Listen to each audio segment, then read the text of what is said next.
Hello friends, myself Ayush Mishra and welcome to my channel universal Gyan. तो आज के अपनी इस वीडियो में हम लोग देखेंगे electric potential derivation by making use of electrostatic formula. तो चलिए स्टार्ट करते हैं। हमने कंसीडर किया एक पॉजिटिव चार्ज जो कि है प्लस क्यू, और जब कोई चार्ज है तो जाहिर सी बात है इसकी एक इलेक्ट्रिक फील्ड लाइंस भी निकलेगी। तो कुछ यूँ इसकी इलेक्ट्रिक फील्ड लाइंस हमने डिफाइन कर लिया, और एक इमेजिनरी फील्ड लाइंस जो कि टिल इन्फिनिटी तक जा रही है, ये हमने कंसीडर कर लिया। और किसी इन्फिनिटी से हम एक टेस्ट चार्ज जो कि पॉजिटिव है, यूनिट टेस्ट पॉजिटिव चार्ज ला रहे हैं इस पॉइंट तक, जिसे हमने नाम दिया Q0। ठीक है, इसे हम लोग कंसीडर करते हैं पॉइंट ए, यहाँ पॉइंट बी, यहाँ पॉइंट सी, और इस पॉइंट को डी। ठीक है, और यहाँ से लेके यहाँ तक की इसकी जो डिस्टेंस है वो है r। तो ये हमने यहाँ से एक छोटा सा डिस्प्लेसमेंट लिया dr, जो कि है c से लेके d तक। ठीक है, और जब ये दोनों पॉजिटिव चार्ज हैं तो एक दूसरे को रिपेल करेंगे। तो ये जो Q0 है इस पे कुछ फोर्स से इधर रिपेलिंग फोर्स लगाएगा, और ये भी सिमिलरली उसी वे में इस पे इधर फोर्स लगाएगा। ठीक है, क्लियर है? क्योंकि दोनों आपस में सिमिलर चार्ज हैं, तो like charge repel each other, तो दोनों ने फोर्स लगाया, इसने इस डायरेक्शन में और इसने इस पे इस डायरेक्शन में और इसने इस पे इस डायरेक्शन में। ठीक है, और हमें पता है फोर्स बिटवीन टू चार्जेस होता है 1/4 pi epsilon not Q1 Q2 by R square. यहाँ पे डिस्टेंस भी हमारा R है दोनों के बीच में। Q की जगह Q1 की जगह Q है, और Q2 की जगह है Q0। ये हमारा हो गया इक्वेशन फर्स्ट। ठीक है, और हमें पता होता है कि इलेक्ट्रिक पोटेंशियल का फार्मूला होता है V = W/Q0, जहाँ Q0 टेस्ट चार्ज को डिफाइन करता है। ठीक है, अब देखिए इलेक्ट्रिक पोटेंशियल को फाइंड करने के लिए हमें रिक्वायरमेंट किसकी है? वर्क डन की, और वर्क डन इक्वल टू होता है W = F × डिस्प्लेसमेंट। और चूंकि हमें यहाँ पे एक छोटा सा वर्क डन निकालना होगा, क्योंकि यहाँ पे छोटा डिस्प्लेसमेंट है, तो उसके लिए हो जाएगा F × ds। और हमने क्लास 9th में पढ़ा था कि वर्क डन का एक और फार्मूला होता है W = F × S cos⁡θ। ये तब अप्लाई होता है जब हमारा पाथ इस डायरेक्शन में होता है और इस पे फोर्स कुछ इस डायरेक्शन में लग रहा होता है, और इसके बीच में एक एंगल फॉर्मेशन होता है जिसे हम लोग थीटा कहते हैं। और ये जो थीटा होता है ये फोर्स और पाथ के बीच में फॉर्म होता है। तो यहाँ भी हम लोग सिमिलरली ऐसे ही लिख देते हैं cos⁡θ। तो यहाँ से जो f की वैल्यू हम लोग इक्वेशन फर्स्ट से ले सकते हैं, तो चलिए लेते हैं। TW = 1/4 pi epsilon not Q0 by R square, ds की जगह पे dr cos। अब यहाँ आप समझिएगा थीटा की जगह पे हम लोग कितना एंगल है। यहाँ पे पाथ का डायरेक्शन हम लिख रहे हैं इस डायरेक्शन में ले रहे हैं।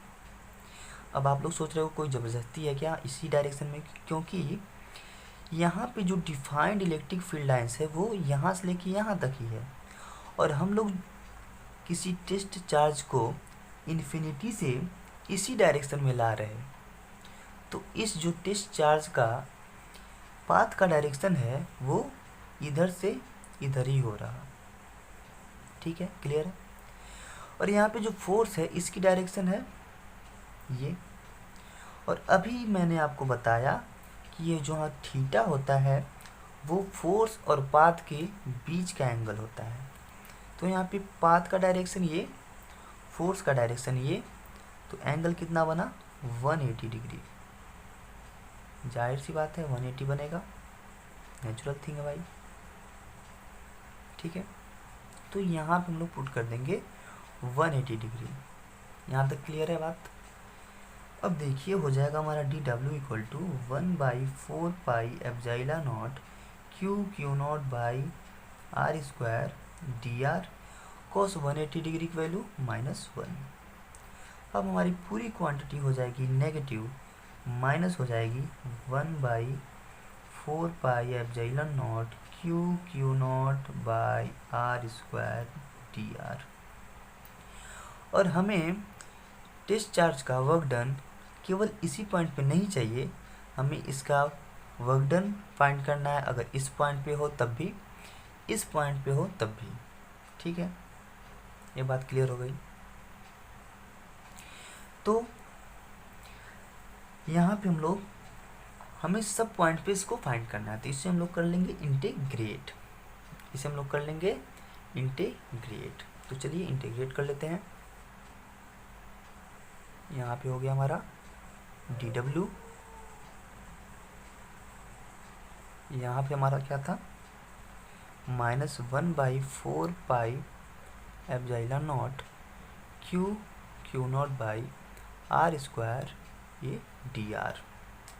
ठीक है, तो जो कांस्टेंट वैल्यू होता है इंटीग्रेशन में हम उसे बाहर कर लेते हैं।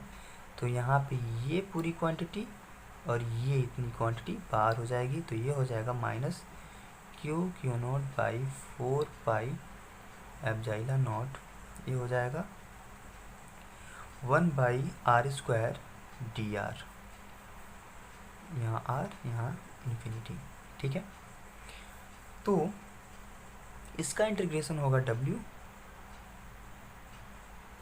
और ये ऐसे ही हो जाएगा -Q0 बाई 4πε0, ये हमारा R और ये इन्फिनिटी।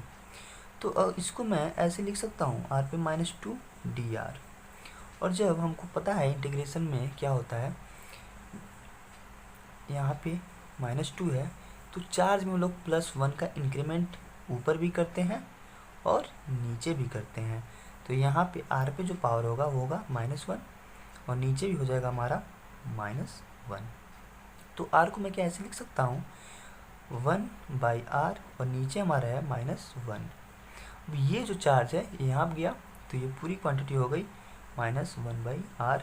नीचे 1 आएगा लेकिन उसकी कोई मीन नहीं होगा, तो हम लोग सिर्फ -1/r लेंगे।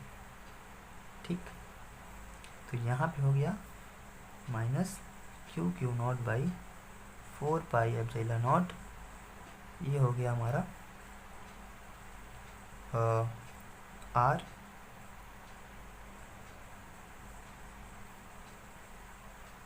ये तो अब जो हम लोग वैल्यू लेंगे, एक बार हम लोग लेंगे इन्फिनिटी से और एक बार लेंगे हम लोग R से। एक बार हमने R को रखा, ये जो माइनस है इसको भी इधर ही कर देते तो क्वांटिटी हो जाएगी पॉजिटिव। ठीक है, ये माइनस भी है तो इसका मल्टीप्लाई जब इसमें होगा तो ये पूरी क्वांटिटी पॉजिटिव हो जाएगी। तो एक बार हम लेते हैं R को, एक बार इन्फिनिटी को।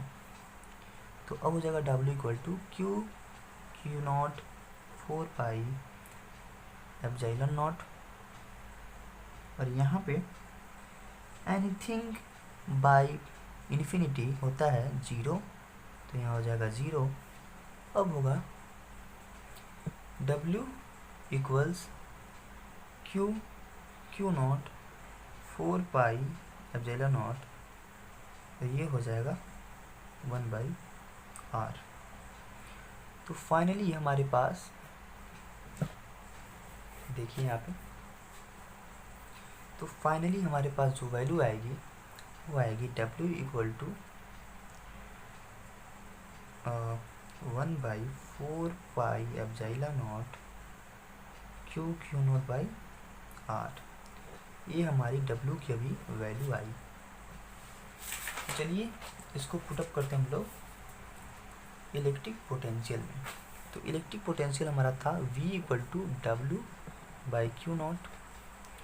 तो V इक्वल टू हो जाएगा हमारा, W की वैल्यू था 1/4πε0, W इक्वल्स था Q0/R और नीचे था हमारा Q0।